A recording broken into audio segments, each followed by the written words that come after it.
bringing you the most intriguing questions of the day with live callers and interviews. Are you ready to go all in? Yes! Let us begin. Attention, everyone. Are you ready? Let us begin. Yeah. All right.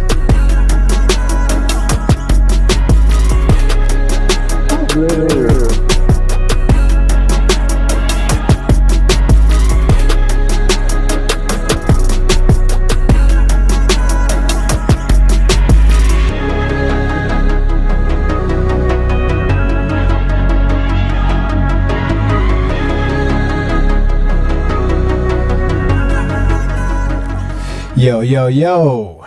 Hello, and thank you guys once again tuning in to the AiQ All in Question station, radio channel, YouTube stream, Facebook stream live simultaneously as you join me and my co-host, Mr. Don Regal, as we stream in separate locations due to this ongoing coronavirus observing social distance.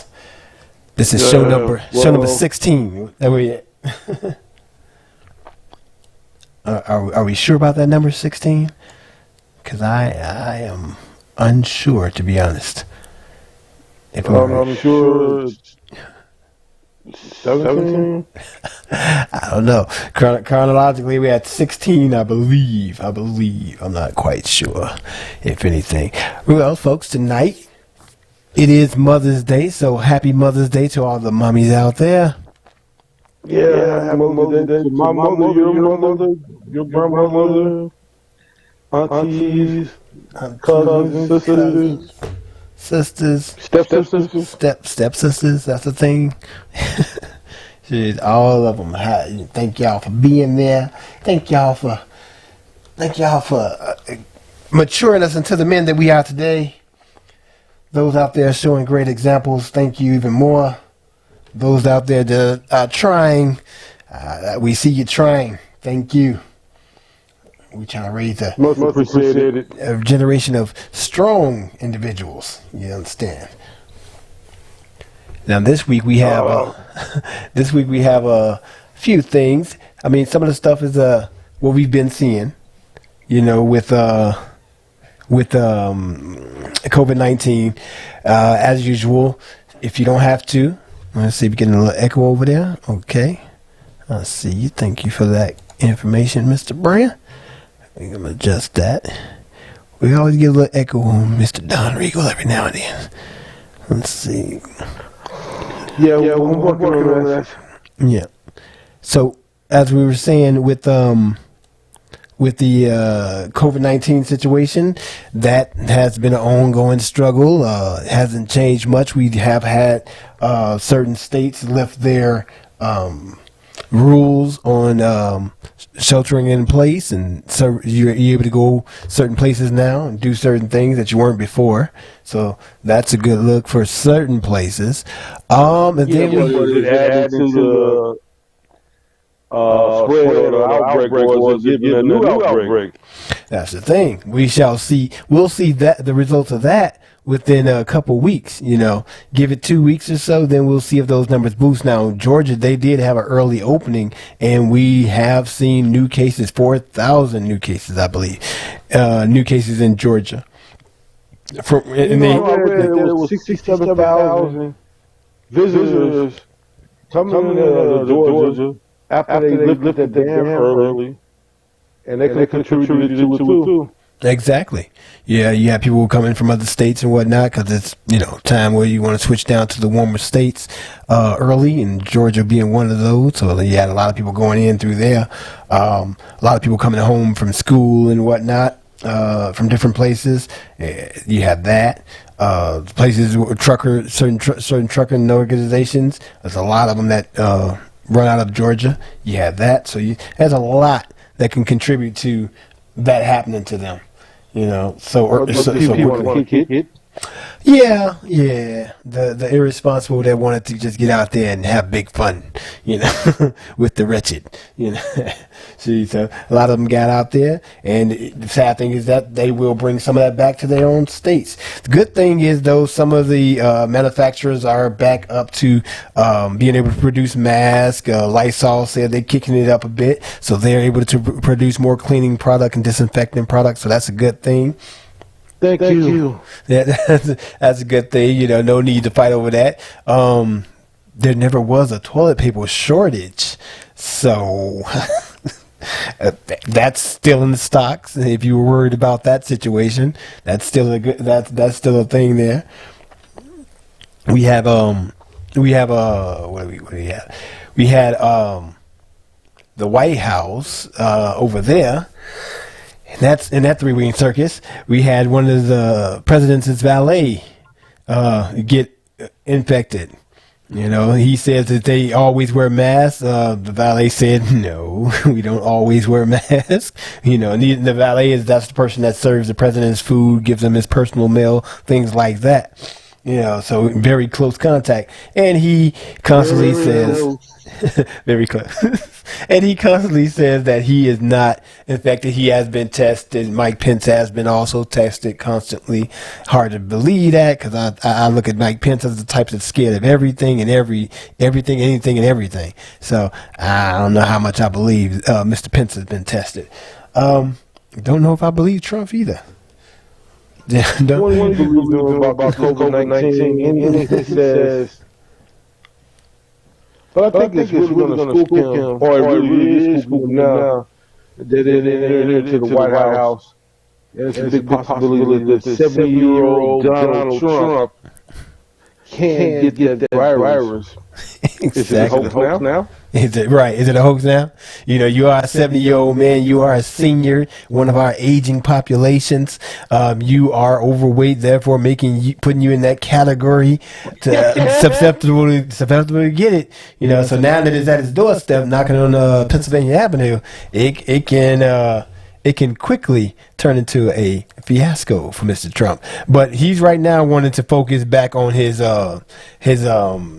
campaign rhetoric. He want to get back to that. He just toured a mask making facility. I believe it was in Michigan. A mask making facility where they were trying to get him to push the start button, start the machinery to start the line, press junket type of stuff, and he couldn't find the button. He needed assistance. It's like, okay. But he went ahead and did that, and that was a face planting nightmare, And then speaking of which, world news wise, Seoul, Korea, they just got tune of 27 new infections, and so what they did was shut down the entire nightclub district, like instantly. They was like, it's closed indefinitely. It'll come back. It'll go back up when we say go open back up. So they were pretty swift, and a lot of American pundits are saying that we should follow their lead. We should follow North Korea's lead on this whole situation as far as how quickly we stamp down on things. But those protests that we were having, that sort of shows that you do that, they gonna do this, and it's like, do you want that? Do you want that bad stigma in an election year? They're killing with this whole stigma about election year. So this virus, which is known for killing about 8,000 U.S. citizens, it's still powerful enough to say, go out and vote. You might not be here, but if you are, go ahead and vote. Yeah, somebody said if you're gonna risk it, save it to November. Stay normal, but on November 7th, go ahead and risk it. If it's gonna be, you're gonna pick any day. If you're gonna pick any day to get out there and risk your life, let that be the one. So you got You got a lot of them out there doing the elected cases review. What we got? Cook County. Here we go again. Cook County alone, 38,668, 1,673 deaths. Illinois, 76,085. United States, 1.3 million, 80,000 deaths. Man, worldwide, 4 million. Number of deaths, 282,000. Number recovered, 1.4 million. So, that's a third of those infected have recovered. And so that's a great thing. And that is giving some politicians the thought to say, well, we should just open up and, take the hit all at once. We take the hit all at once and then we'll be fine. Instead of they'll talk to scientists, they'll talk to the experts in the pandemic experience, but who have experience in this. No. And all the different disease experts. No. At the most, what they do is it will be a around the table talk about other people and use it, say it's a common sense factor. Well, we go ahead and we all get infected at once. Those that live. Those that pass. Yeah, I'm like, damn, that's some Hunger Games type of rhetoric. But that's what a lot of them have been kicking around. Well, I mean, he is Professor Snow, if you really think about it. So, I understand the comparison. Yeah, see, but the thing is, Professor Snow had a plan. This man hasn't a plan at all. It's ridiculous. So, in with that, yeah, and with that, we have with the nightclub shutting down. Then, speaking of deaths, R.I.P. to Little Richard. He gone. Died yesterday, Saturday, 87 years old, man. Bop, bop, loo, wop, bop, bam, boom. Andre Harrell, yeah. And Betty White. And Betty White, man. What was that, three? Yeah, three in the weekend, man. They come. Well, some people like to say they come in threes, for those who believe in that thing. That's a three right there. High. The ages were high. I think except for Andre. How old was Andre Harrell? I don't. 59. 59. So no, yeah, that's not really acceptable right there. But Little Richard, 87. I can see that. I understand that. And then there was a local hip hop talent that passed. He was 47. Just made it through the coronavirus. He recovered from that. And he died of complications of it. So he recovered through the heavy part, but then passed away just a little bit afterwards.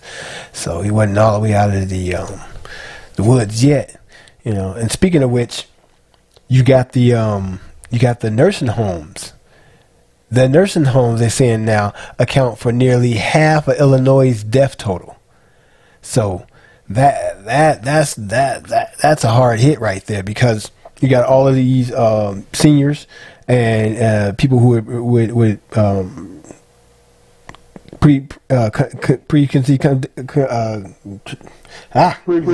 pre-existing conditions. I don't know why I couldn't get that out. Pre-existing conditions who are passing, because a nursing home isn't a hospital.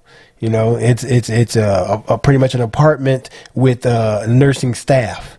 That's about it. It's not a hospital. So if something goes awry in there, a lot of them are passing. That's just sad indeed. Yeah, man. Unfortunate. And every time I hear about stuff like this, I'm thinking about what could have been prevented. Yeah, you got the prevention. You got those that say, there are ways it could have been prevented or slowed, or the impact not being as much. You can start back as far as Mr. Trump dismantling the pandemic research board. You can have you do that, because those are the people who put things in place when things happen. They have the plan for what's about to go on. You can say that, or you can put it at China for not coming forward quicker with letting the rest of the world know that they had a problem that was happening, and they could have. Some people say they could have shut down travel, and then you have the states themselves, after hearing it, not responding quicker to stay at home orders and issuing those, that would have made a big difference too. So it's enough blame to pass around, and right now the blame game is being Mr. Trump saying that it's on the governors now for opening, after he's already spread his rhetoric on like, oh no, everybody needs to everybody needs to make their own decisions, but it's a shame that people are not able to work and get this economy going. So he's poisoning the well in a way and setting it up so if these numbers come back bad, he can always place it on the governors of each state. Oh man, I'm telling you, can November come fast? Yeah, it can come quickly, but then we'll be back to the same old tricks with Biden in the office. Not Biden. Yeah, Biden. I'm sorry. Yeah, Joe Biden. Exactly. Oh, that's messed up that he's the only one left. Came in late and now he's the only one left. Sound like a setup, but hey, made it happen. But he was part of the administration that had a pandemic response team. Yeah, he was part of that administration, but so were the presidents before them. They had those response teams in place. It's just that through Mnuchin, money pinching Nooch, he went in and wanted to cut all of these different boards that he didn't deem to be active at the time. Cutting out either EPA, cutting their budget in half, cutting the CDC's budget, cutting out the pandemic research team completely, cutting off from the climate accords, all in the thing of saying we're saving money, we're saving so much money. Then something happens, so like, So let me ask you this, Mr. Romano. I'm trying to even get the whole thought process of these guys cutting out these programs and thinking that they're actually doing something. But in reality, they're trying to put money in their pocket. How much is enough money to need? Yeah, because a lot of times it's who you know.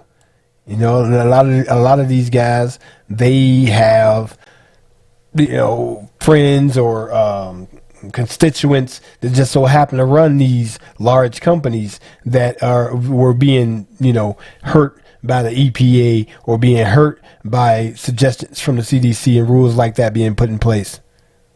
Nick, that's something. Let's see what we got here. Got some sound problems. Yeah, we trying to adjust some echo, and I'm hearing that we got echo going on your side. What I can do is bump your gain up just a little bit.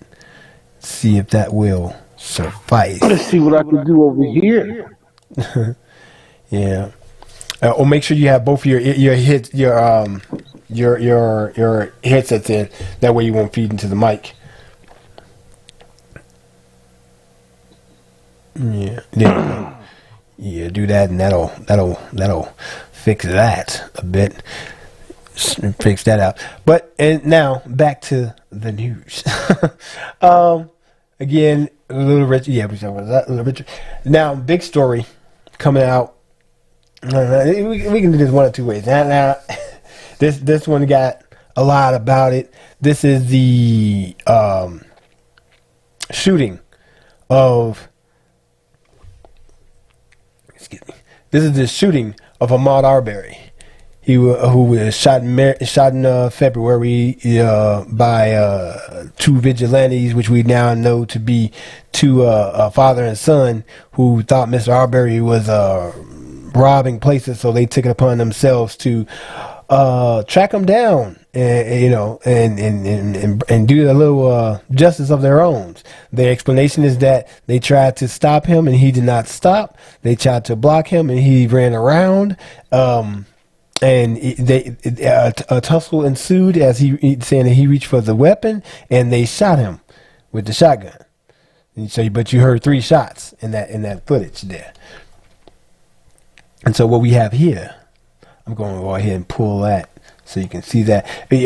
So you had them doing this three shots and whatnot. So they didn't get arrested initially. It took some time. A lot of people say it was about a bunch of hand rubbing and back rubbing with some of his former colleagues. That's the father.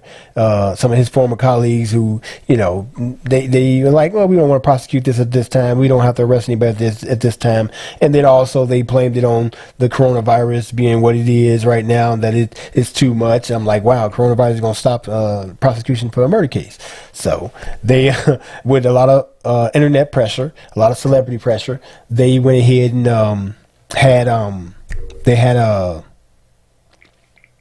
went ahead and arrested him, picked him up. And this was this last week. They went ahead and picked him up.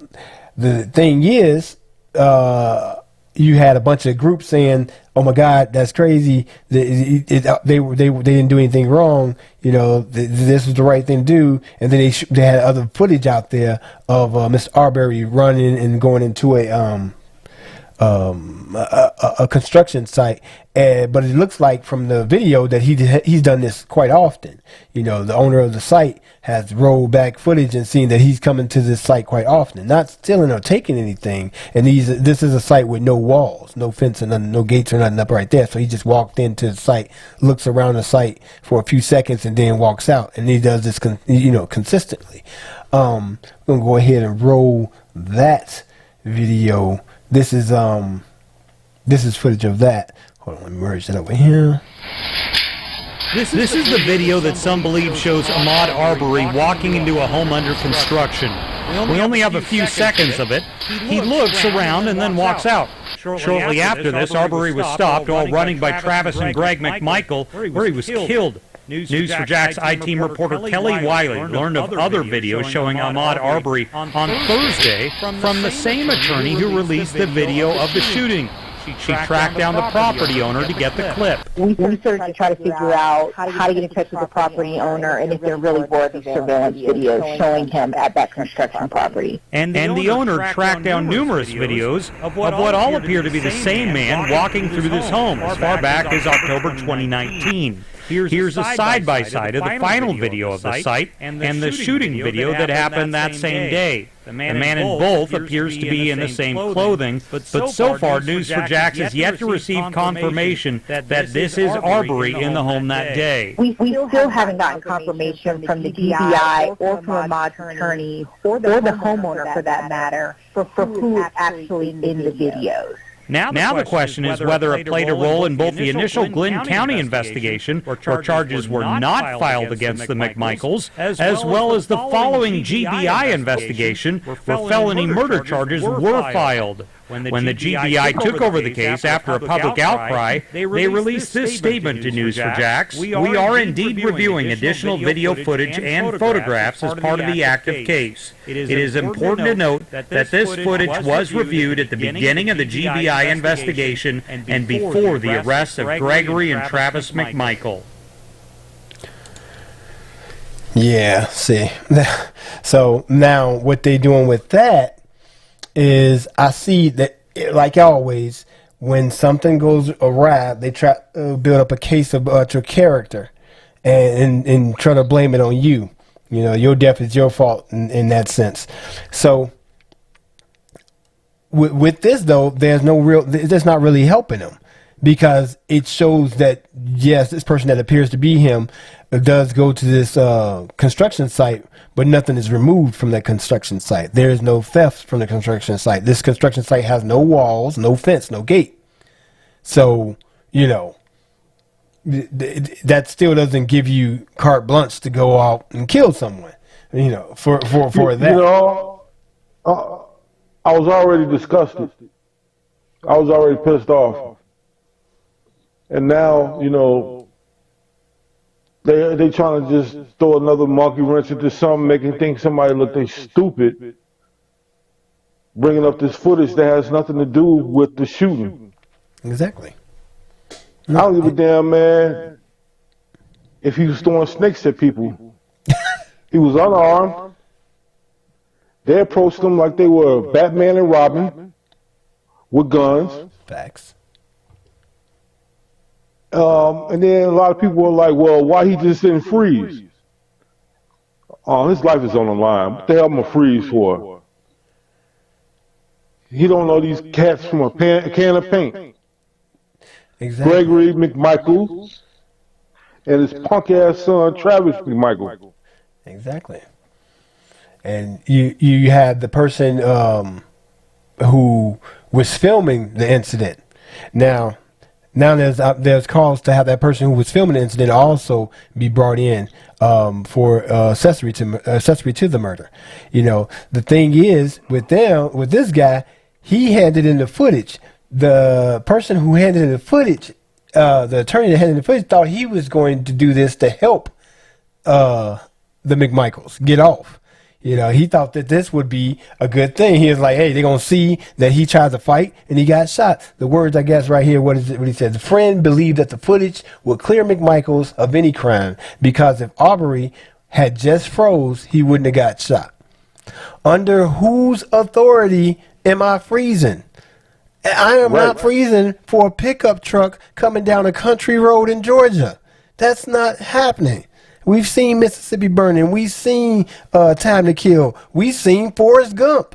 You don't stop for a damn pickup truck in the South with white men in it. It just don't happen. It's not happening. No way at all. You know, it's a big encouragement also for us. I am a Second Amendment advocate. So all of you people who are able to do so, make sure that you're able to get your concealed carry for your home and on yourself. If you don't need concealed carry, get something for the home. Be protected because, like I say, there's a certain last 3 years there's been a certain thing in the air. You know, it made a lot of people. That made a lot of people want to go out there and just do what they feel. You know, they feel like they're Batman, Superman, Clan Man, all of that. You know, so they out there doing the most heinous and believe that they're gonna get off. You know, especially like in this situation, Gregory McMichael, he pretty much knew everybody in the force and the system. I mean, he worked with the prosecutors. He worked with the police station themselves. So it was ample opportunity for him to talk to these people like, yeah, I got some problems right here. Don't worry about it. We're gonna sweep this under the rug. Ain't nobody gonna notice. It's gonna be fine. But which the DA did. Yeah, which the DA did. They and then they started to recuse themselves from it. Now that they getting arrested, now the DAs and everybody, they pulling themselves away from the situation. They don't want to be a part of it. Because quite naturally, they don't want to be implicated in something like this, a capital crime right here. Exactly.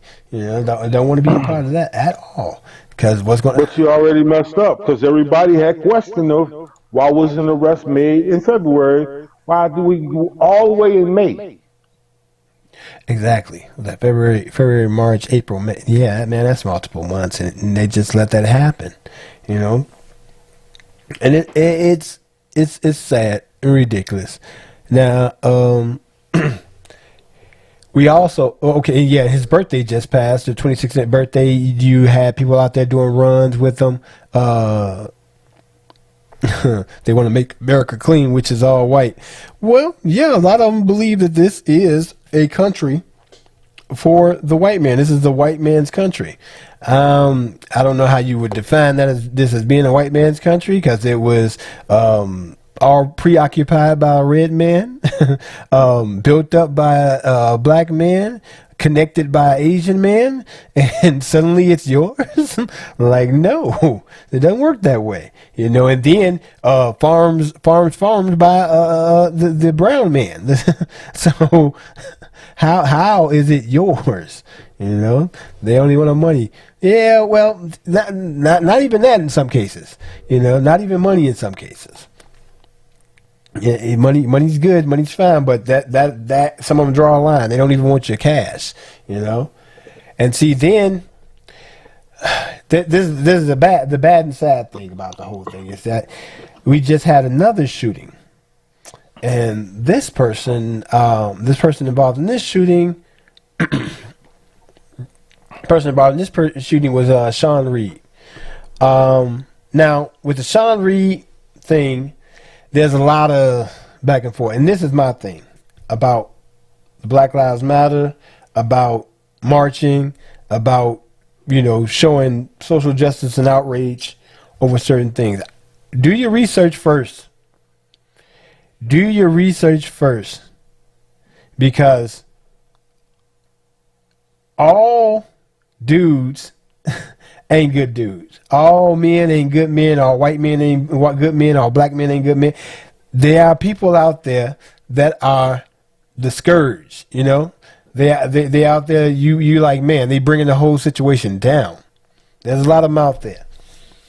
And now, upon first looking at this video of Sean Reed being shot while on Facebook Live, you see the initial of it, of him being pursued by the police as he proceeds to speed through the city. I believe he's in Indianapolis. He speeds through the city and whatnot, blowing through lights, and he's on Facebook Live talking about he ain't going in. People are responding, thinking it's a joke, pretty much. And you see the comments that they're making, and you have him saying he ain't going back, he ain't going, he gonna do this whole thing live, talking to his mother, I'm sorry, mama, and all of this stuff, this, that, and the other. Yeah, okay, thank you for that name tag. I'm sorry for this, that, and the other. And he's saying all this, but the issue is, whilst he's doing this, he's laughing. We don't know if it's nervous laughter and whatnot. And he proceeds to tell you he about to get out the vehicle. He jumps out the vehicle. He takes off running. And they like, stop, freeze, stop. And he's like, fuck what you talking about, fuck you mean, blah, blah, blah, blah. He continues to run. Young and goofy. Then, and they, in the middle of that, I think he screams out, he's about to scream F you, and they hit him with the taser at the F you portion of it. So he goes down. The phone goes down at that point, and you hear a beret of shots. By all counts, I counted somewhere around 11 to 12 shots, about 10 shots, or 10 to 11, 12 shots within that round. After which, you have the one of the detectives' officers. Now, his live went on for almost 50 some odd minutes before one of the detectives went and shut the phone off. Now, the phone lay face up in the grass, still recording all this time. And what happens is you get an officer who says, "Man, that this is gonna be a closed casket funeral." And that fired a lot of people off. Now, that was disgusting gallows humor. It's the type of stuff you don't want to hear about, things like that. You don't want to hear about, you just shot someone. Show some reverence for the body, for the human you just killed. Regardless of what they've done, there's a dead person right there. Okay. And so that set a lot of people off, thinking that, they was hunting them down, that type of situation. So I'm going to go ahead and show that video right now. Well, I mean, before you show that video, mm-hmm. Yeah, I'm trying to figure out, like, where to start. Like, why is he running? What is going on? Okay, now I've gotten a lot of information about this young man, and it's a lot about him.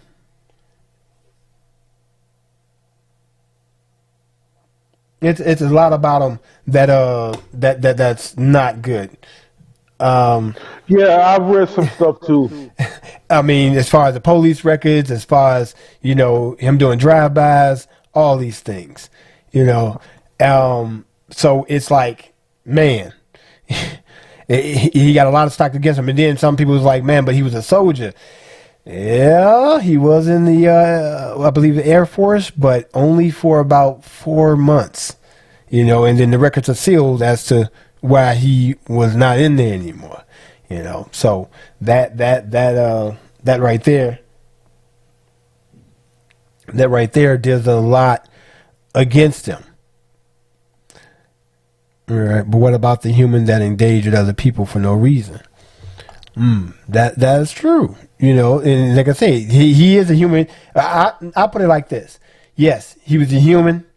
He I say respect the life of the human that passed. That's all I say about that. But as far as him doing what he did, nah. You know, and like I said, I don't shame the dead or anything like that. It's like, you know, you did what you did. And the thing is, though, you have a lot of people out there sticking their necks out here for this young man, and that's the sad thing. You know, they're sticking their necks out here with these protests and getting themselves pepper sprayed and whatnot over there in Indianapolis.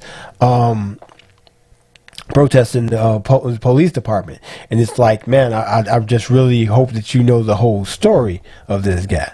But here's this footage right here as to what happened. That doesn't warrant him being shot in the back 10 times. Now, that doesn't warrant him being shot in the back 10 times, but if he had a weapon on him and fired on the officers. Now, I think you all know me to the point whereas I am not authority friendly at all whatsoever. Not at all. But I am not going to go along with the get along and sugarcoat the things.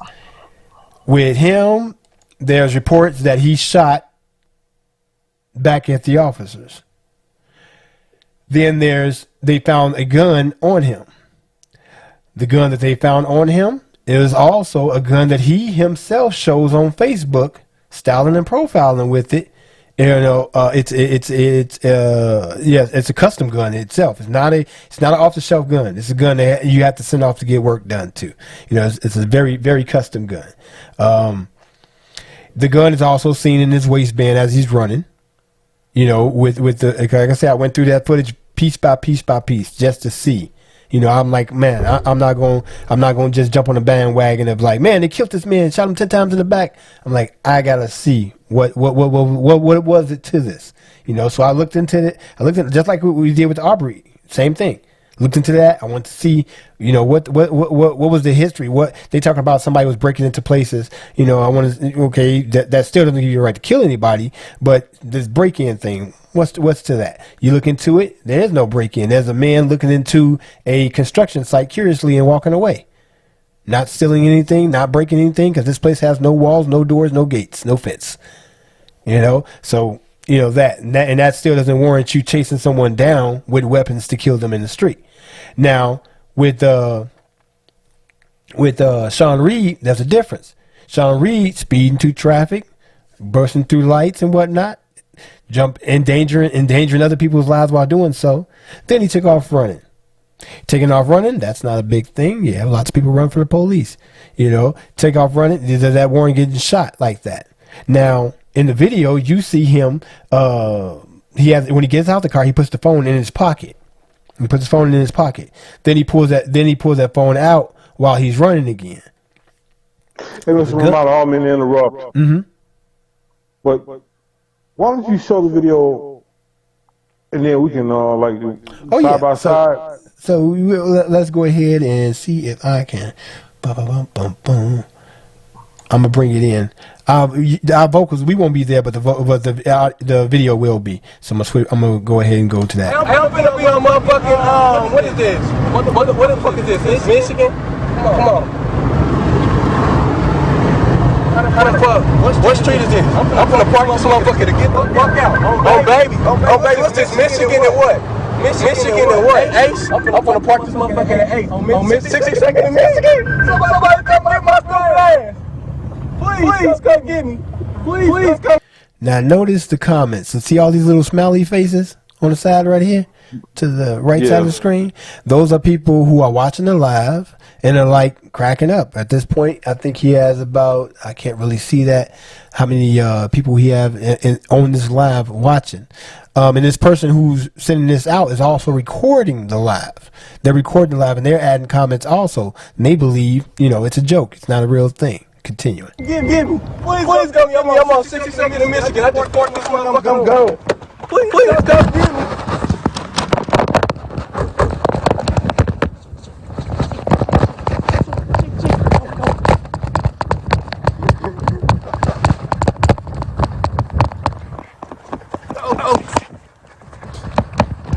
What you say?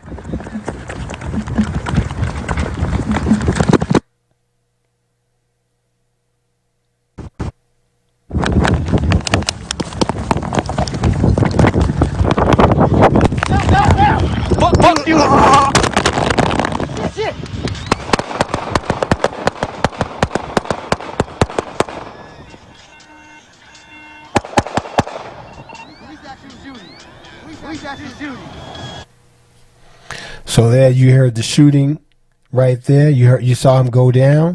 Now this person who is watching this, they're actually actively commenting to the live feed. Yeah, they're coming to the live feed. So what's happening right there? You know, people are like, they think it's a joke and whatnot.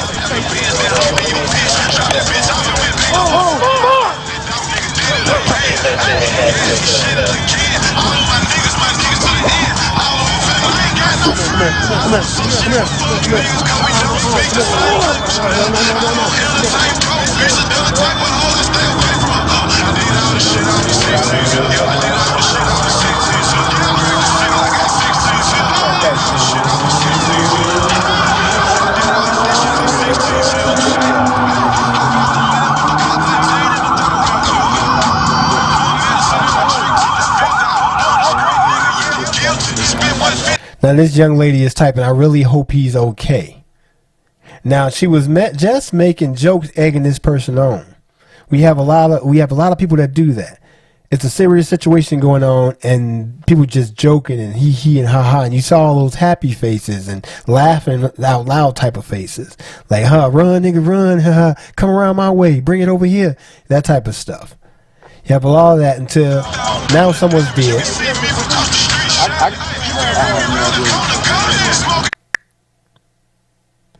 You still get a few of these smiley faces and oh my God faces happening. Somebody said, I wish I was screen recording, because everybody wants to be the first one with the scoop, and it's just damn ridiculous.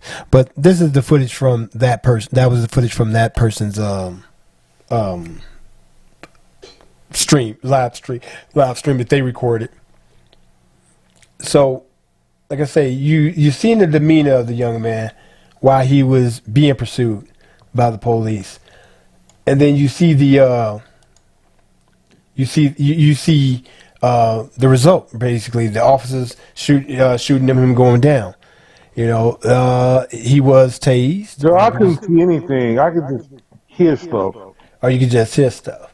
So, well, let me give you. No. I'm saying you could just. I mean, not on your aspect. Mm-hmm. I'm saying when I seen it before this, right? I didn't see it with the interaction with the police, anything like that. I mean, it's hard for me to see stuff. That's what I'm saying. They're not taking life seriously. So this is the young man right here. These are posts that he put up on his social media. There's the weapon in question. It looks to be a custom Glock with custom slide extended clip. Jesus Christ. There he is again with the same weapon. There's his Facebook header. Your Facebook header. I think today most people's Facebook header got their mom on it, right? Yeah? And this young man's Facebook header is him holding that custom weapon pointed outward. There you are again. That same vehicle with the weapon. Now, this is yeah, it is. It's sad how a lot of them get out of hand. They get more action than they want. A lot more than what they're asking for. You know, this young man was in the service, so he should know that life is not a joke. You can lose it at any moment. He pretty much he put his immediate gratification over his own life. So yes, Brian, by definition, that was some nigga shit. You put your immediate gratification, when you put your immediate gratification over anything and everybody else, that's what that is. That's what it is. Like I say, number 45, that's the biggest nigga we got in the country, and he's serving a term of 4 years right now and trying to get another set. But so, yeah. With this occurrence, and like you just said, Black Lives Matter, everybody just jumped on the protesting and everything like way that. Way too soon. Right. Yeah, it should be always let everything come out, the evidence and everything in that nature. I mean, I'm not gonna agree with that 10 times shot in the back. I mean, I can't agree with that. Nope. But everything you were saying, though, you know, But like you can't be up there on TV or you can't be on Facebook advertising guns and everything like that. What's the term? It's like you asked for this. Oh, I'm about to go out like I'm Billy the Kid. Exactly. I'm an outlaw. I mean, and during the whole interaction, him screaming, "They ain't getting me. I ain't going. Nope, I ain't going." And you know, somebody come get your boy. You know, it's like, it's like, you know, your life got turned into a meme instantly. Everything became a joke. You know, and now you dead, and then there's other people out here putting themselves at risk against the same police by protesting your death. You know, because you will get some out of control officers. There are out of control officers that do out of control things. And now they out there putting their life in danger. Had another video. This one's real short, but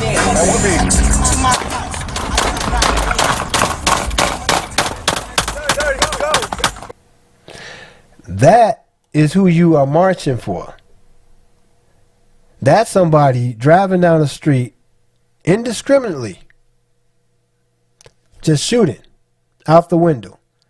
No care at all for where those bullets land. Exactly. They'll write you off like a tax credit. That's a fact. No care at all for where those bullets land. You know, so when we be saying we get no justice. But the thing is, we got to make sure that we separate the cream, the cream from the whey. Separate those two. You know, it ain't all good. It ain't all good at all. Yeah, I mean, and why do you think people just jump on right away? I mean, I've seen people try to show him in his uniform and everything like that. And I'm like, you just showed me him doing a drive-by. Exactly. And when I saw this, I went for a drive-by. It was, I don't know what that was, but that you was shooting. Indiscriminately shooting out of a car window. That, by definition, is a drive-by.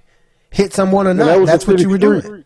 You know, or out into open streets or businesses or whatever. You know, can he guarantee the 500-yard drop-off for that bullet? Nope. Can he account for every bullet that leaves that weapon? No. That's why I say with weapons training is now. This is a young man. He had the training. Can't tell me he didn't have the training. You know, on weapon safety and how to use the weapon. It's not a toy.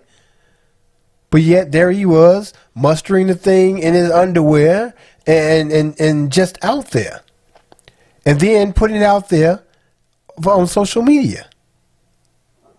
You know, it's like, yeah, Brian, fight for what's right. It's like, yeah, but make sure you fighting the right fight. You know, always make sure you're like, whoa, hold on. It's like some people are like, that's family, I don't care. Your family member just killed 12 people. I don't care, that's my family. No.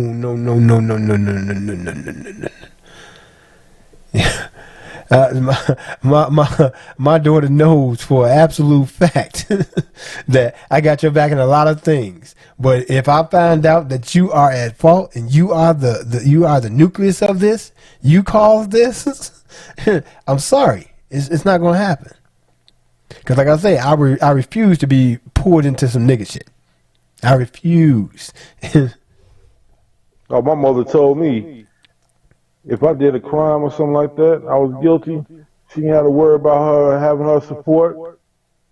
She ain't coming to see me. She ain't writing me. She ain't doing nothing. And I believe all the good mothers gave you that speech.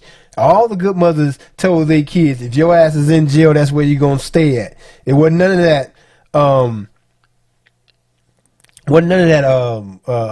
No, that's my baby. I don't care what. No. I bred a child with common sense That child has common sense. I let them out to the world with that common sense, and home training. So they come back a disaster, tearing up things. That's not on me. Exactly. Obviously, he didn't because he's not living like he had good training. You know what I'm saying? It's like I question why was he had such a short career in the military. Then suddenly all the pictures I see of him are just don't call me. All the pictures I see of him are those of fairy tales. Not good at all. And just reiterate, if you're in the Air Force, that is not easy to get into as far as the Army or the Navy. Nope, not at all. The Air Force is a difficult thing to get into. You need to be either well studied or in a continuous ROTC program, which requires you to be well disciplined, all the way up from a high school through into college, so that you can come in at a higher ranking. It's not like, and I ain't gonna calling them dumb, but it's not like the Army where most anybody can get in there. You say it's how they say it's wrong, and they turn to Ray. Then they didn't have to do him like that, but Ray was in the streets doing people wrong. Yeah, that's the thing. You out there doing wrong. Next person, please comment, call in. Yeah, go ahead and call in. We got the lines are open, so we can go ahead and take your calls tonight. That phone number, let me bring it up on the screen here, because that's where it's at. Let me bring it up on the screen. Some of my twos are not being cooperative. That's 312-554-5785. Look at that. Look at the memory on this. The only reason I called it earlier. 1312-554-5785. Yes, sir. Give it that real quick. Here we go. Yeah, that's 312-554-5785, 312-557-5485. And he says, call him. Oh, he's special? You special? You special. Oh, that's your people's. That's your man. That's your man. Let's see if I can go ahead and give you a call here. Y'all telling me to call you. I don't retain or remember phone numbers, not even my own. So it's going to be a difficult thing to do so. So that's a big thing right there, people. We got a man that died completely unjustly. Was hunted down by some vigilantes who just lost it. And now Big Daddy's descendant. Right, and now want to claim that they didn't do what we saw them do. Like facts are, we saw you do what you did. Let's see if I can. Happen to that. You had the white supremacists that would take the credit. Yeah, I did it. He shouldn't be on the planet. Yeah. Now you got cowards out there doing stuff. Then they want to get sympathy for the cowardness that they pulled. I mean, that's the thing. And then they had the nerve to put this on Facebook. Okay. Call but didn't pick up. What? That's not a possibility. Let's see. I'm not going to blame me. Hey, we need the Black Panthers back.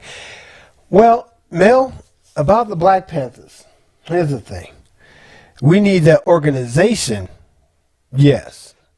Well, we also need the knowledge behind it. Because we got a ton of people with gusto and just want to do something. But those are firecrackers. Once again, that phone number is 312-554-5785, 312-554-5785. Yeah. What's happening is we get a lot of people who got the gusto and whatnot, and they want to do this and that and the other, but then they want to do it by any means necessary. Okay, you kind of occupying that box. That's 312-554-5785, 5785. That's the phone number. Yeah, you got a lot of people who want to bring back Black Panthers and things like that, but I think it's more of the, okay, we got an incoming call here. Let me answer this one. Call from Brian Ship. To accept, press 1. To send a voicemail. Hey, yo, Hello? you are on the air.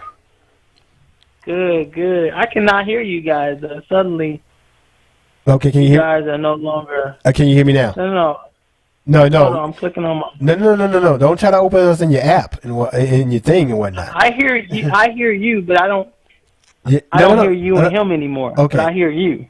Well, he's not speaking at this moment. I don't think it's your end. I think it's my end. You're not, Brian. Yeah. Calm down. All right. Okay. Look. Okay, I hear you now. I hear you guys. Yeah, it's fine. That's what I said. It's fine. Just calm down. Okay. Now, what do you have to say about this subject matter here? Okay, this is. Go ahead. Okay. I'll touch on the last one first. Mm-hmm. This is 100% what is wrong with our people. I think this is why we're in slavery, because we jump on stuff without getting evidence. We are notorious for that. And one thing I've learned from my teaching from my moms, you just don't jump on people's bandwagon. Exactly. You know what I'm saying? Like, and it annoys me because some people look at me, like, you know how they say, you're not part of the revolution, you're Uncle Tom. No, I'm not Uncle Tom. I just know I'm not listening to your nigga butt, and I'm not his white butt either.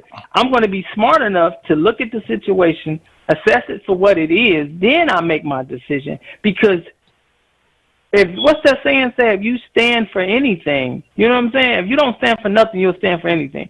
So my stand for me is I'm not going to go off what anybody tells me. I have to see it for myself. You know that saying say, I trust, but I'll verify it. Yeah, exactly. I'm going to listen to it because this is what I see too many times. Believe me, I've seen the block. I know how it works. Here go this dude that's a lowlife. I'm going to call it like it is, a lowlife. You out here causing problems to your own people. To me, if you out in the streets causing havoc, you're just as bad as the white man. You are no better than him. The only difference is he got a white sheet on. Well, nowadays he don't wear a white sheet. He just in regular clothing because they got smart enough to say, wait a minute, this white sheet stuff don't work that well. But you're no better than he is. From him hanging me from a tree or throwing me in jail versus you going around killing me when I'm just carrying my groceries in the house and I get shot and robbed. Because the sad reality, and I hate to say this, indirectly, I've never had a white person do me shady. It's been my own people. And when I was on the CTA bus and the dude put a gun on me, that wasn't a white man, that was a black man that did that to me. When someone broke into my house, that was the black man that did that. You feel what I'm saying? Like, I'm not saying white people haven't did stuff to me. Believe me, they have. I've been discriminated on jobs. Believe me, I have. But it's when we just jump on bandwagons, we get on live TV, we go protest. I'm not protesting for no nigga, period, point blank. If you stupid enough to be out here, this is my thing. If you run from the police, what do you think is going to happen in that equation? You think they're going to you stop, you run, they chase you, they knock you down, they put you in handcuffs? No, they're going to kill you. Because one, they look like it's another, this how they look at it. It's another less nigga on the streets that we got to worry about. Am I right? That's a fact. Plus, if they put you in jail, that's a business. Do you not know why jails are overcrowded? Because it's a business. The more I can put in that jail that's only designed for so many people, the more money I make. Why do you think Michael Jordan, big chunk of his stocks is owned into private jails? Because it's a business. There you go. I keep correcting everybody on that. That was not that Michael Jordan, man. Everything. If everybody get all uproar, hooping and hollering, and I feel like this is me. If you don't know the facts, right, and you jump on something, you a nigga to me. Because to me, a nigga is a person with no intelligence. You have no intelligence. You're an idiot. So you're just gonna do whatever people tell you. Prime example of how Hitler got his nation to do the war. He basically, they was a bunch of niggas. Like, wait a minute, what did he say? You know, he's right. He's right about that. So we're up in an uproar over this nigga running around here in a car speeding, putting people's lives at danger, jumping out of the car. Yeah, do I agree with him being shot? Of course I don't agree with the man being shot in the back, but we need to look at the fact. It's cause and effect. What caused them to suddenly shoot this man in the back? Was he just standing there or sitting there? And that's something you can argue. But it's like, no, first you're speeding, so you already know people are is pissed off. Look at this dumb motherfucker, this nigga riding through the truck. Then you jump out. Now, they don't give a care if you kill another black person. They could care less if people ran over another black person. They could care less. You know what I'm saying? It's what kills me is the fact that we don't be intelligent enough. And I have to requote what Malcolm would say. Malcolm X. Do I agree with everything, Malcolm? No. But do I agree with everything of Martin Luther King? No. But I do agree with some of the things Malcolm said, and he made sense. You know what I'm saying? You just don't jump on any bandwagon. Just like when he said certain things about the Nation of Islam and how dude was out here bumping all these girls having babies. It's like, and people are like, no, you don't bring that up. No. He was speaking facts. No one wants to hear facts. Everybody want to live in fairy tale. And prime example, all these niggas out here with guns talking about my block, my street, my hood, right? And none of these people will fight for anybody. I've never heard a person that was standing there with a gun talking about my block and quick to rob or shoot their own people. But the minute a white man come in their face or Asian man come in their face or Indian person come in their face and mistreat them, they don't do nothing. Zero, nothing. They suddenly a coward. But against their own people, they tough guys. You know how many times I had to have my gun on me, and who approached me with the nonsense? The black person. I wouldn't say the black person, the nigga. What's up? I'm like, dude, go on with that. And it's sad that I have to, you know what I'm saying? Like we in a wild, wild west or something. Like, dude, are you serious, bro? Mm-hmm. You're basically taxing me for something you don't even own. Like, wait a minute, how do you own this corner store? Is your name Habib? Because he the one that owns it. He the one pimping our neighborhood. Think about it. All these races are pimping our neighborhoods, right? They're pimping us. And y'all hear me? You can hear me. Dante, speak up. Speak up. I heard him. Wait, you heard Dante? Yeah, he said Romano. Yeah, okay, so yeah, you can hear him. The thing is, Dante, you got to be a little more clearer, though, because I can hear you in the background, and the volume that Brian is talking at is kind of loud. So okay, yeah. So not like that, not like that. No, not like that, not like that. You can talk, Dante.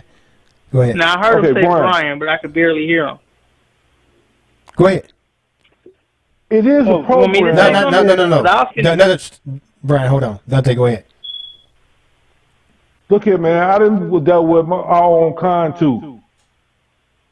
I mean, people been programmed to think a certain way, and I don't give any leeway to that. But I try not to just crucify them and say, "Hey, yeah, that means that," because the other enemy is slicker than that, man. They're not gonna do certain stuff. Now, yeah, it's a shame I see a lot of these kids out here with no respect for life. And it goes to a lot of factors. You got a lot of programming. Everybody keeps forgetting that them crack babies grew up. And that chemical in them, man, when they was a kid, just destroyed their whole learning process, emotional, everything like that. So, man, it's a thing of you got to just try to teach them what we know. I mean, it's going to be hard, and it's not going to be that big of a percentage, but you got to try. Well, my thing is, I put it to you this way. I was blessed to be surrounded around my brothers that was intelligent. I think my brothers You know, thank God my brothers was a bunch of idiots, my older brothers. So they taught me things, but some things I have to honestly say, I get it.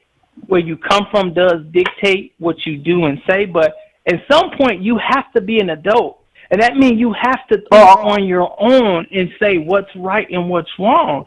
You know what I'm saying? Like prime example, our people. I'll give you even a better example of what you just did. Imagine in a household, you got two parents. I mean, they got kids. We're talking about two separate parents. One parent is on his child saying, don't do this, have respect for everybody. Come in the house when the lights are on, and you go to sleep at a certain time. Then you got another group of parents in the same household who let their kids do anything they want to, don't discipline them,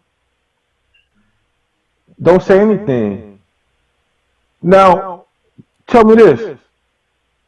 As an adult, how do these kids go, how are they going to be? Or when they grow up as adults, how are they going to be?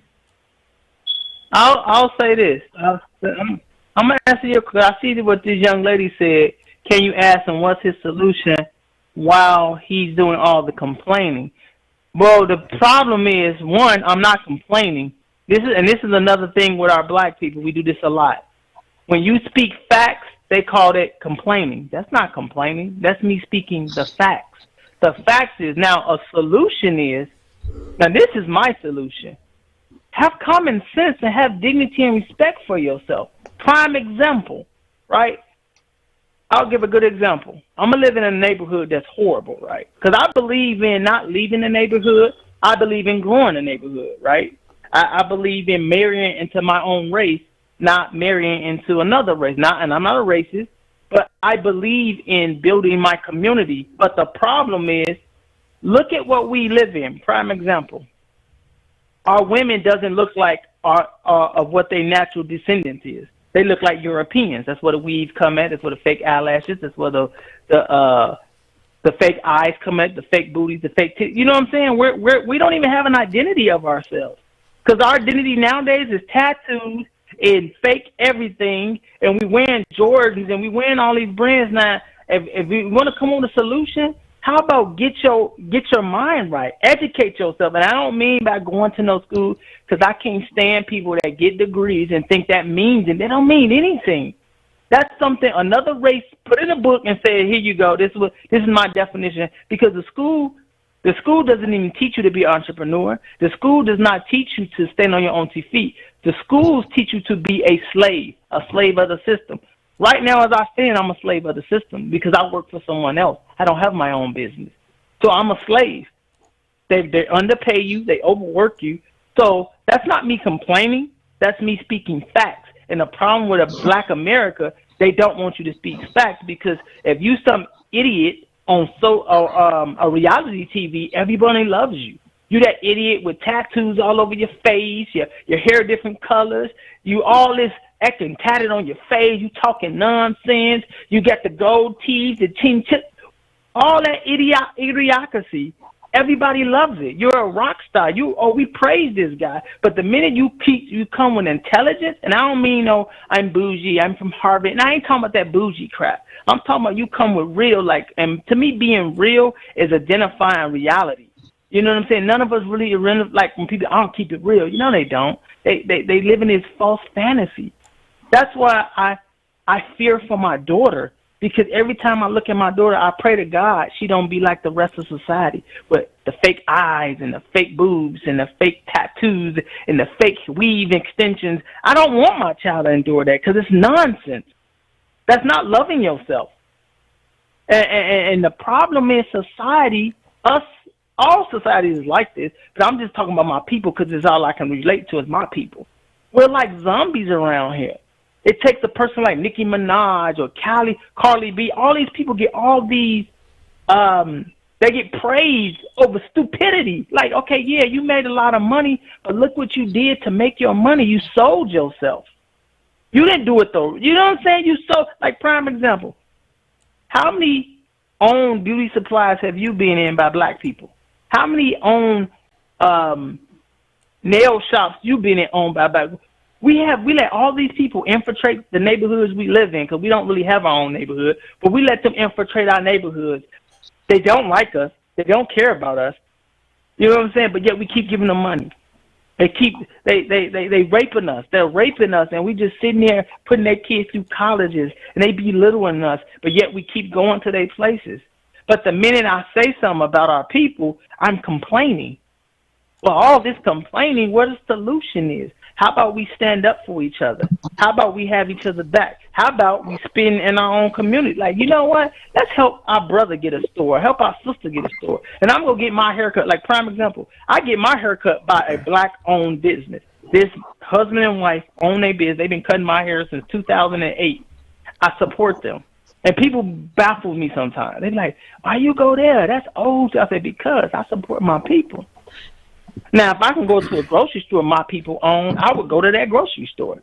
And I'm not saying I'm racist to anybody else, but if I'm going to spend majority of my money, I'd rather spend majority of my money on my people. Understood. Especially my people that's put back into their community. I ain't talking about the Uncle Toms that take from us and they do just like everybody else. They take from it and they go, hey, I'm going to take this money from you dumb Negroes, and I'm going to be just like any other race, because believe me, if you're a fool to believe just because somebody's black, they had your back, you're a fool. Just because you black does not mean you're pro-black. You're not pro for us. You know what I'm saying? And so I'm one of them type of people. I'm like, one thing about me, it took me a while to get there because I believe at one point in my life I had self-hatred towards my own people. I used to hate it when I see the Negroes with the braids and the dread on the corner. It used to bother me. I don't know, why do you want to look like that? Well, but then I had to realize, wait a minute. Don't let somebody else dictate how I view my people. So what, he got braids? So what, he got dreads? That doesn't mean you're not an asset to the community. I seen clean-cut business niggas, and he was just dressed up to impress, but he still was a nigga. He still was selling drugs to his people, but his appearance looked different. But it took me literally to my late 20s, I would say really my 30s, to understand that, and I'm 40. So it took me a while to understand that things. I was like, wow, that's messed up. I'm looking at my own people the wrong way. When I said things, just because you got dreads, even just because you got tattoos doesn't mean you're not contributing to society. You feel me? Hey, Brian. I'm sorry if you out here walking around with Mickey Mouse stuff all on your face. Hey, Brian. I'm going to put Gucci on my face. You feel me? Like, what are you doing? Like, what are you doing? You feel me? Let me not go over the top. But you get what I'm saying? Like, come on, people. No, Brian. Stop supporting these brands. Like Nike don't support us. Adidas don't support us. None of these Gucci. You know how many people buy Gucci that's black? These people don't support us. Louis Vuitton, they don't support us. Polo, none of these brands support our people. But yet we love to buy they said the first thing a nigga buy when he get money is Louis Vuitton luggage or Gucci. It's the first thing a nigga buys. And then when a nigga want to be hood rich, he go buy Jordans. He got to have them Jordans. Oh, I got nigga, I'm fresh. I got to have them Jordans. I could be broke as hell living in the most poverty-stricken neighborhood, but I'm going to come out with that nice car sitting on them rims, walking that Louis Vuitton Gucci with my Jordans on. Nigga, I wish you would say something to me. Brian. Wake up, people. You got to start talking that time. You just can't say Brian. Huh? No, go ahead. I'm trying to. It don't work. You got to just start talking. I'm trying to show him that somebody was commenting on what he was saying. Oh yeah, he can see it. No, I'm seeing something. Yeah, he sees comments. He said, Brian, can someone respond to this? Okay, let me go. Now, some of it I didn't. Facts, not all skin folks is skin folks. Exactly. You can't stand up for black people when last week you said you wasn't even black. I never in my book. See, let me explain something to you. Who defined that we're black? That's not even a race. Okay, you people are crazy. Hold on. This is what I am. When I say I'm not black, because to be honest, what are we? Yeah. Someone gave us that title.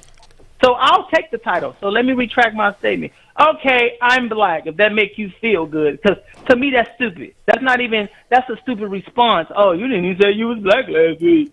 I guarantee I support my people more than that person that met that comment. I guarantee I do. I know what I do. Damn, man. No. See, then you got to be knowing all the facts of that person.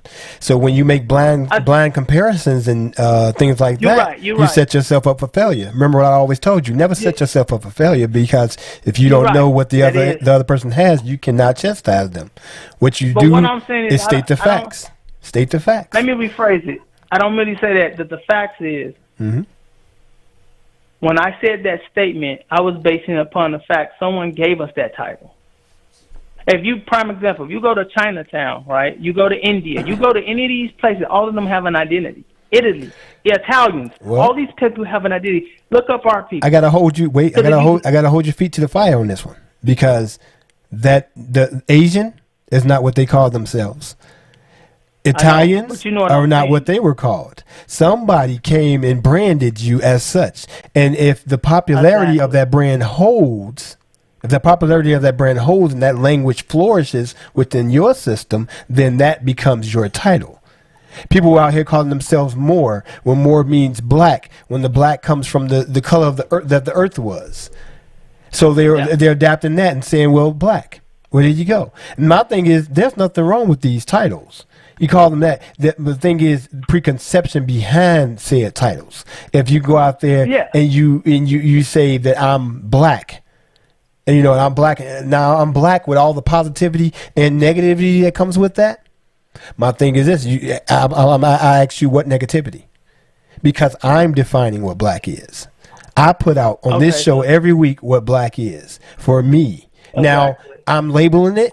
I'm popularizing it, and if you want to pick up that moniker, and so be it, and that will for this point on be the definition of what black is, because I push the narrative on that. Now I can misspell it and move it around and shake it, much like you do a child's name. I'm going to call her Wendy, but I'm going to spell it Wzendy, something like that. That child's name is still Wendy. Somebody goes, this ain't Wendy. Yes, it is. I defined Wendy. There she is, and this is her name. This is her title. She's going to grow up with this name, and that's what she will be. Now it's up to her to define what Wendy means. The same thing with the black. I agree with what we define ourselves. I guess for me, like me, when I went back and I'm pretty sure I explained myself. Yeah. I'll explain it again. Yeah. I don't identify my title black based on what someone else says. You get what I'm saying? So when I say I'm a black man, 'cause anyone that knows me, I'll tell you in a heartbeat, I'm a black man, I'm not a nigger. They be like, what do that mean? I be like, well, for me, my definition of a black man is being positive role model, a positive person. You know what I'm saying? I'm actually contributing, not taking away from society.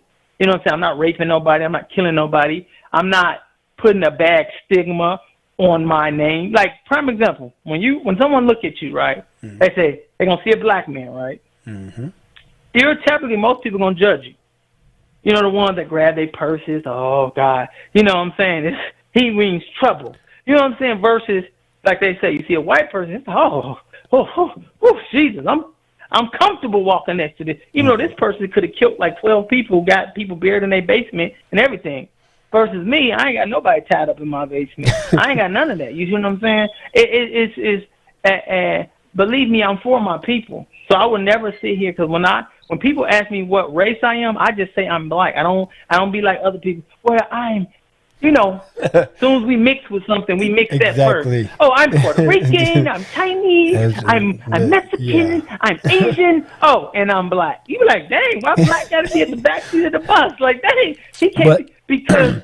Again, that comes with education. That comes with education.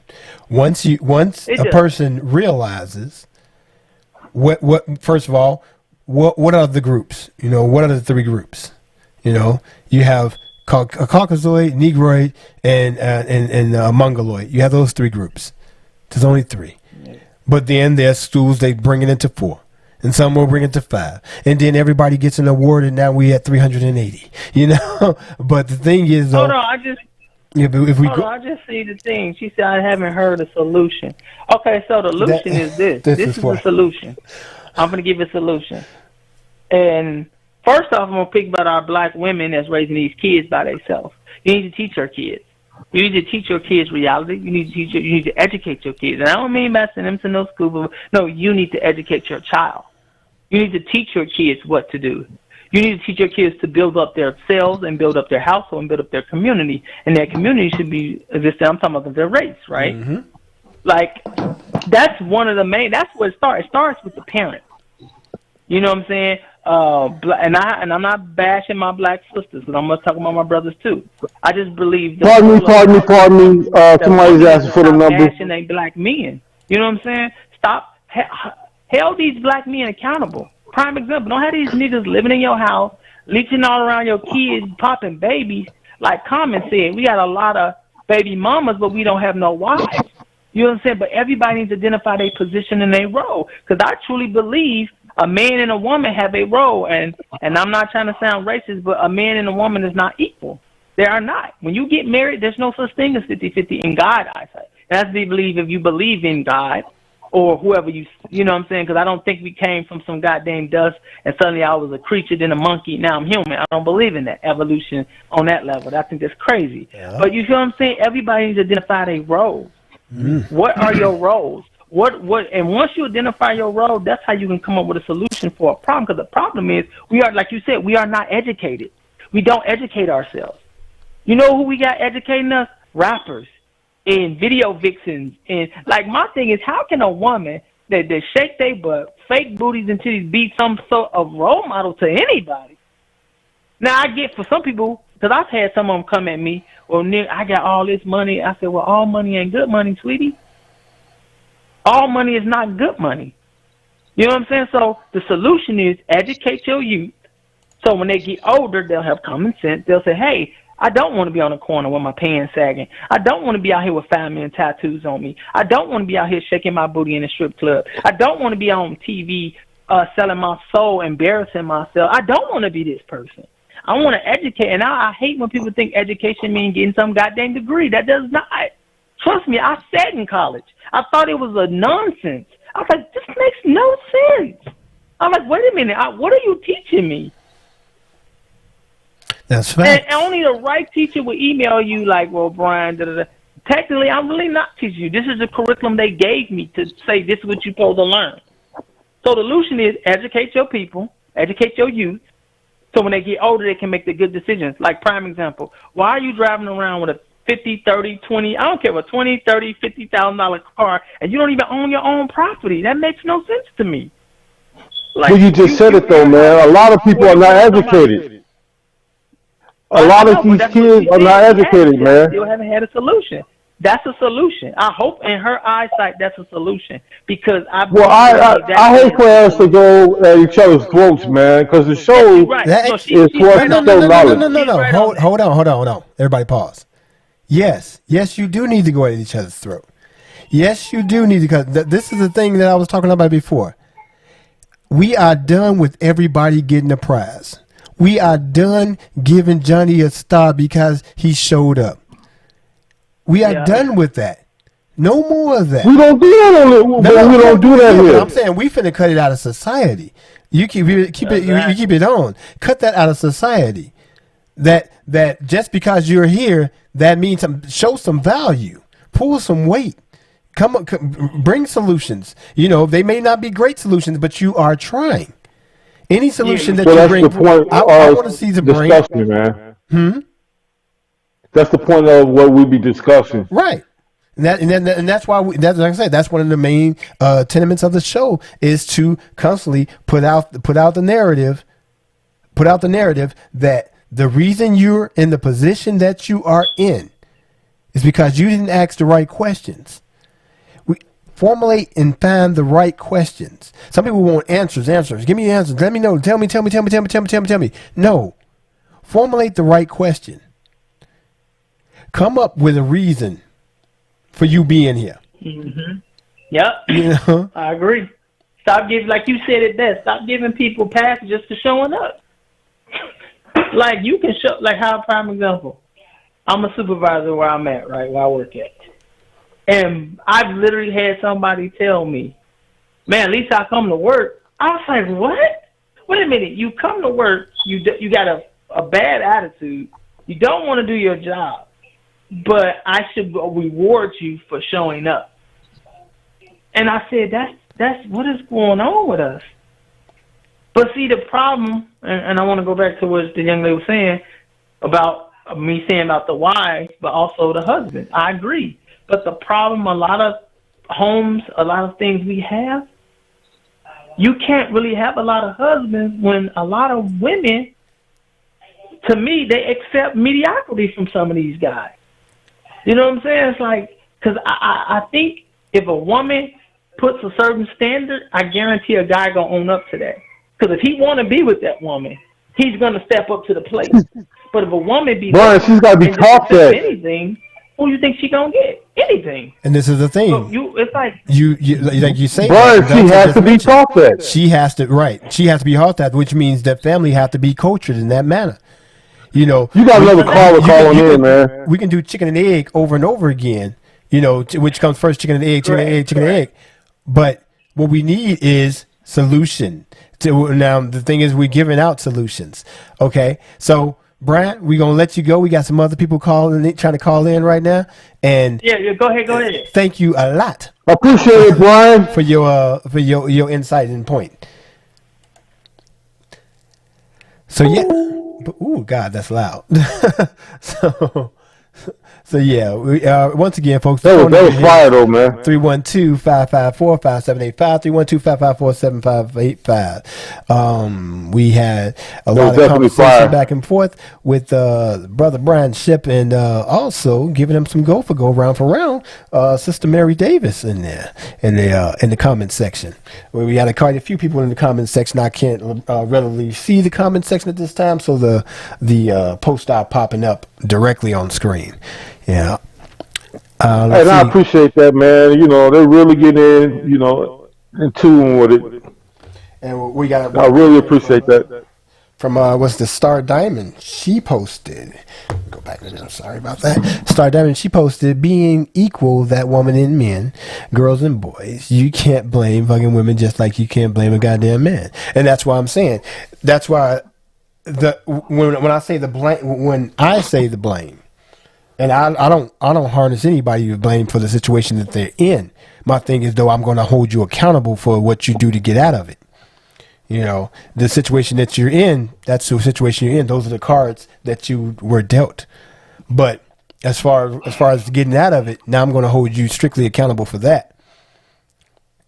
So if you can get out of it, get out of it. You know, if you need help to get out of it, seek that help. And a reminder to call, the lines are open. Yeah, the line said we all caught up. Yeah, the lines are open right now. So give us a call at 312-554-5785. That's 312-554-5785. Also, leave your comments below in the chat section, and those will appear on screen as you see. I'd like to thank some of the people that are in the chat right now. Mr. Melvin Hershey, yeah, that's great. That's great right there. We got Dwayne Thomas in there. Lawrence Manifield, thank you. Mary Davis, once again, thank you. Kalani, thank you. And Brian also. Thank you guys for being there. Yes, you can. Yes, you can. Yeah, so it's a lot of back and forth. Now, Mr. Rico, what would you say the solution to getting out of, and I preach this often, that it's a, let's see, what's this say from Lawrence? If the man know how to really lead, she will follow religion and all. Yeah, and now I would say that's all based on the psychology and pathology of that man. You know, if that man is putting out those trustworthy vibes to be followed, does she trust that person? Is the woman open-minded to follow this person regardless? Don't just blindly follow this man. No. You know, religion is a sticky topic, but everybody's not built to lead. He said men and women are not equal. No, they're not. But that does not mean that one is more valuable than the other. Either way. I mean, Brian was laying it down, man. Well, yeah, these are things that we grew up discussing. and it's good that he's kept that in mind and he's grown. I like I say, I still want him to focus more on the concept of that the loud minority of our group is what you see out there. When you see the entertainers, when you see the fashionistas, when you see the Facebook people, that's a loud minority, a very small number. And some people focus strictly on that, and that's how we make those people get it. I'll state it again if you know. Yeah, that loud minority, it's squeaking. It wants attention, and it's doing everything it needs to do to get that attention. Now it's up to us to separate the good from the bad. And so a woman has to take lead because a man isn't always meant to lead. In given situations, the best leader is the best leader. You won't hear me say a man is the best leader for this, a woman is the best for this. No. In given situation, the best thing to use is what you have available. If this woman has an idea, has a path for the family, in that situation she leads. A man has an idea, a path for the family, in that situation he leads. You can joint it together, you can call it a conference of the minds, they lead. You know, that's the most important thing, that they lead. Together they have, together you're more powerful. You know, so that's and that's the thing that I think people just misconstrued, man. Like they always worried about who's gonna lead or who gonna do this and that. It's a union. You're supposed to be coming as one. Yeah, a lot of times you will get people who have been in failed relationships or failed encounters, failed parenthoods, failed mother-daughter situations, things like that, and they have. I'm not going to generalize it and call it trust issues, because each situation. But that's what it is. If you want to generalize it, yes, then you can call it that. I won't do that. But these people have these quirks, and you can, if you have the patience. When you have the patience, you can work out the twerks. You can work out the quirks, or you can just go, not for me, and you leave it. Neither one of those things are wrong. It's a union, yeah, and it's some dues that need to be paid within it, for that. But like I said, as far as the one big thing we need to do, separate the blacks from the niggas. Those two things have to be separated. They are not the same. A black man was killed. That's the illusion. A black man was killed by two white men. A nigga was shot 10 times in his back. That's the big difference. Was that nigga a black man? Yes. But at that moment, it was more important to be a nigga. He put that in front of everything. That young man decided to cash out his life, not his freedom, his life, just so he could scoot around and be on live and do with the hoo-hoos and the ha-has and all that stuff. And now you're dead. The sad part is that there's a lot of people out there who are marching and stomping for this young man. And I have to tell you, his sacrifice was not worthy. It was not worthy of that. Sad to see a life being taken in any circumstance. Because a life is a life. But that young man forfeited his life. Whereas the other, Aubrey, he did not. Big difference. And I think you were talking about earlier, people who were on drugs, and then now that they are grown and it's the chemical imbalance of their brains that are doing these things. That is. No, I was just saying that. That is a Some, reason. I mean, that is a reason a lot of people behave that way. There's also people who just got divorced and they pissed off for the men and they out there hurting people. Not a good reason to do so. But that was it. Oh yeah, Mel, you missed the video. But yeah, it was actually, shot. We went ahead and dissected that video. But go ahead and call in, and we could further talk about that if you want to. That'll be a better way to do that. That phone number is, again, 312-554-5785, 312-554-5785 to get in live on the show. You can go ahead and discuss that.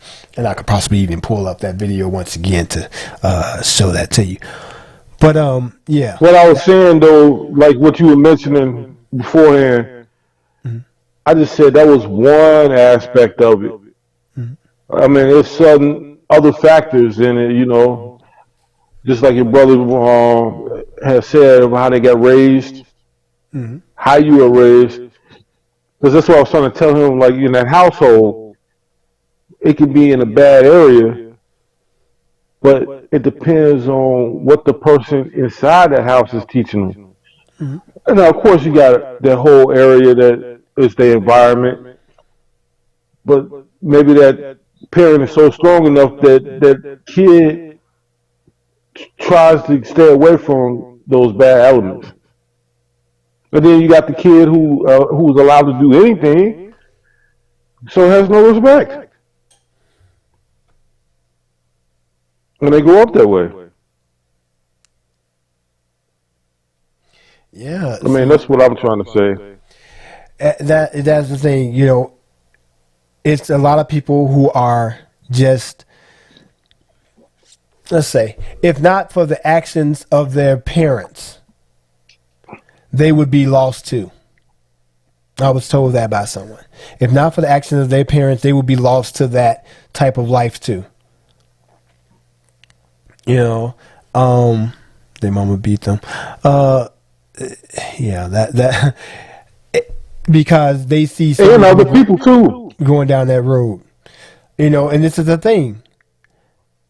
I deal with factionals. Your mother did what she had to do. Your father did what he had to do. That produced you. Now you say, if not for this, then I would be this. We can't prove that.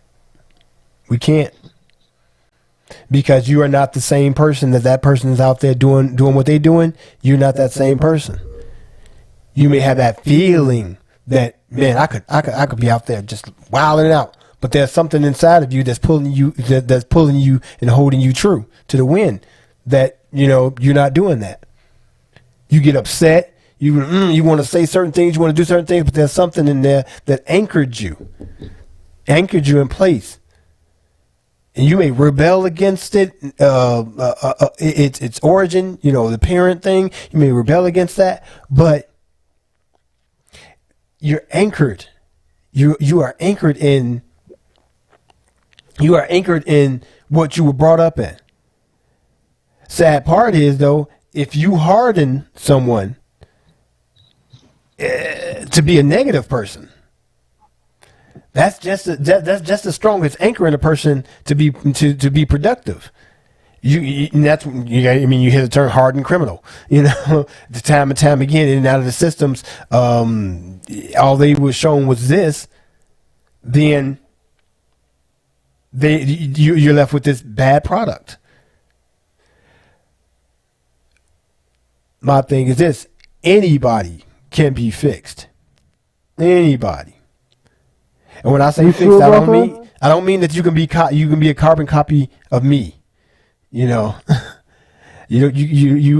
or a carbon copy of someone that a lot of people aspire to be. But I mean, you can be functional in that you are you are good for yourself and good for those around you, and eventually good for your community. You can be that. Even if you're just going to work. Because if you're going to work, then you are paying taxes. If you are paying taxes, those taxes are given to the government and then debited back into that community in forms of improving that neighborhood. As it should be. It should. They say no. They say that. They say that, but I mean that is the rule. That is law. That is on paper. That is how it's supposed to go, and that's how it works. But there are people who imagine supposed to. Yeah, who are supposed to govern those systems and whatnot, and they get their fingers a little sticky, and they touch things they ought not. You know. Sticky? I think it's glue on them. Yeah, I mean, if you're doing it repetitively, abrasions on it. If you, let's keep it. Let's keep it in house as long as the house is righteous and teaching properly. Yeah, and the outcome will show. The outcome will show if you taught your child properly and whatnot. Your child was taught properly. How you put it out there for that child to be, then it will come back to you as something good. And like I say, man, I just didn't have my parents. I had cousins, siblings older than me. I had other parents, friends who kept us on a straight and narrow. You know, who was concerned for us, not just letting us do anything, who was teaching us stuff too. Yeah. So I believe it's a village too that raises a child or steers that child to a certain way. And that's true. It takes a village. That's an African diatribe. It's put out there constantly. Because if each one teach one, if I'm looking out for the person in front of me, that means there's definitely somebody behind me looking out for me. If you keep that up, you know, if you keep that circle up, that it's not all about you. It's not all about you. You know, I remember a song back in the 90s, and it was the tagline of the song was "Get Yours." Park and breed. Yeah, there you go. Get yours. You have something to say? Call in. Call in. The phone number again is 312-554-5785. That's 312-554-5785. You know. See, that's what I was trying to clear the way for. Because I know she asked. I mean, it was asking for the numbers.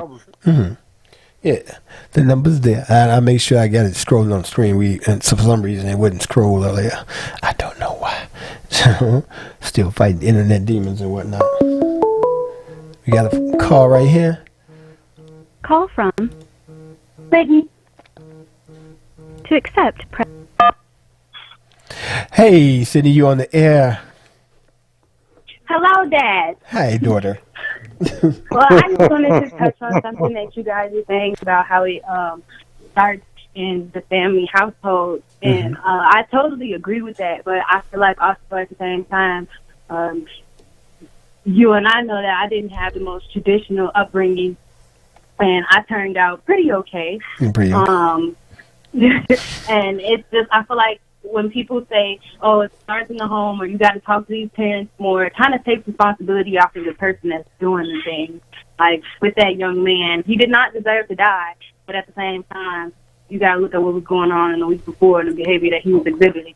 Like, it wasn't great behavior, and people have minds that work for themselves, and that's what you learn at home isn't always going to stick with you. I feel like people need to start being encouraged to think for themselves and not have somebody to fall back on or rely on and blame when they do something wrong and mess up, you know?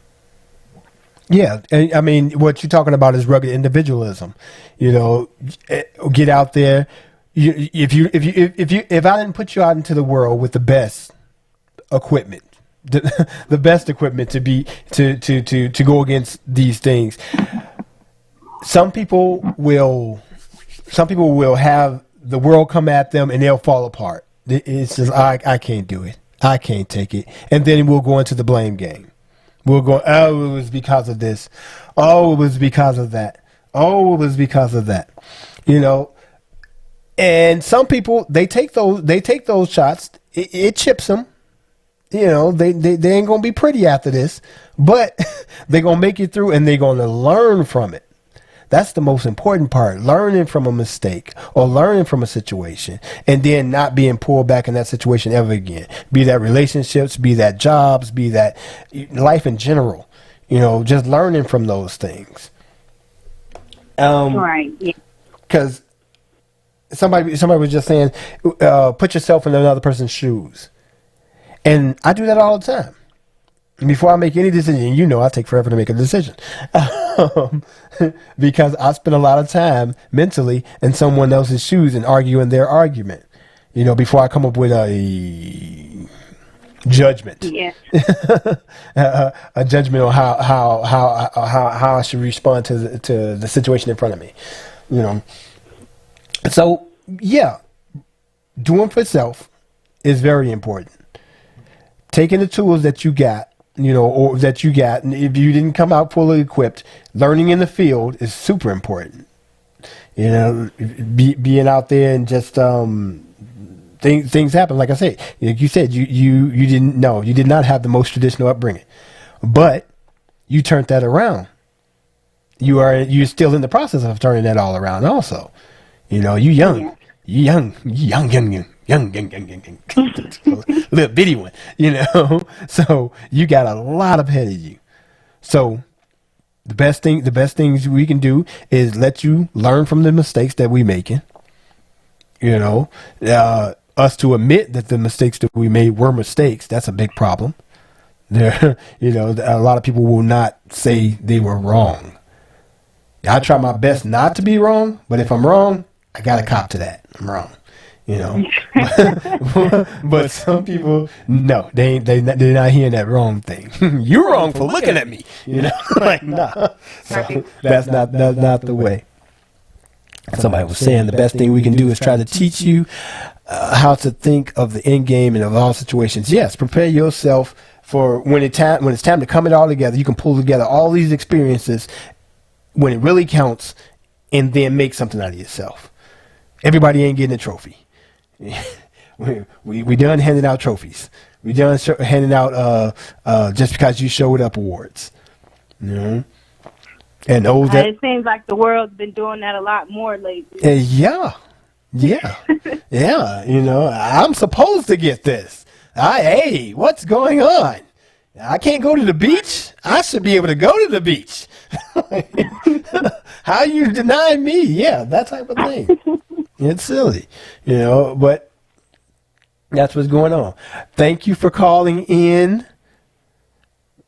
No problem. That's my little daughter right there. And I'll talk to you later, babe. Bye-bye.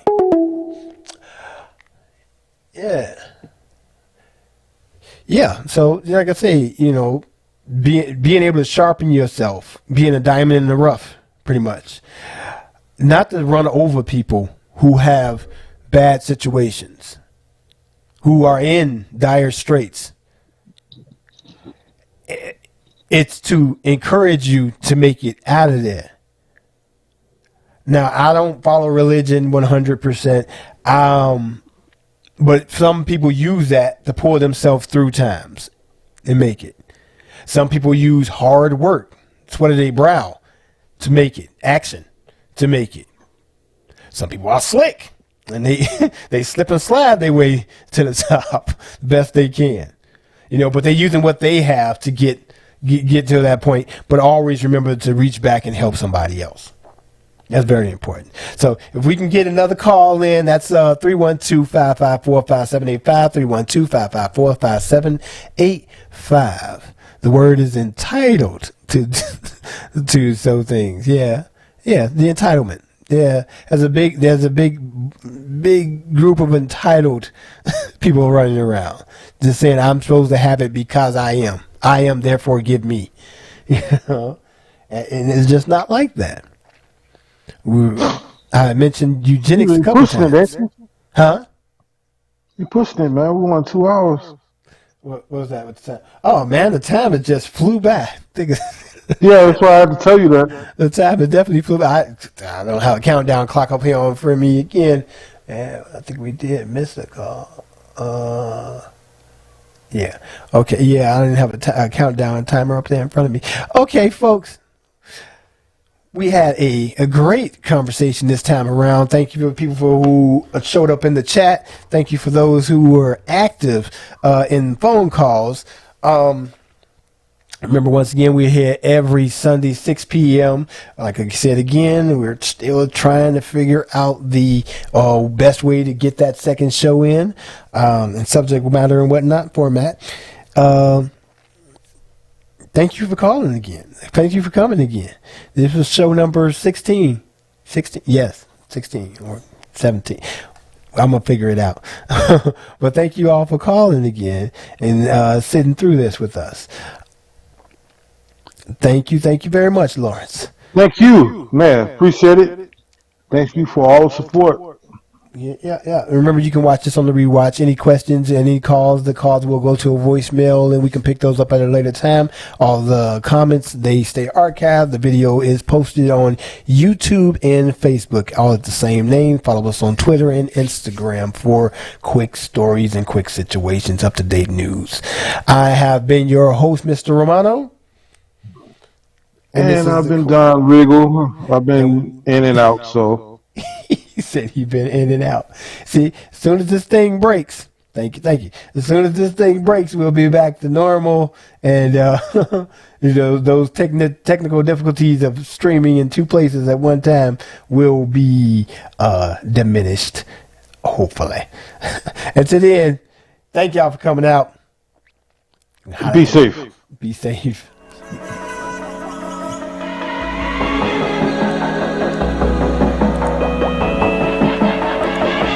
Now, how was that? Were you intellectually stimulated? Did you learn something new? Good. Make sure to like, comment, share, and subscribe. And follow us on Instagram and Twitter. And that's a wrap.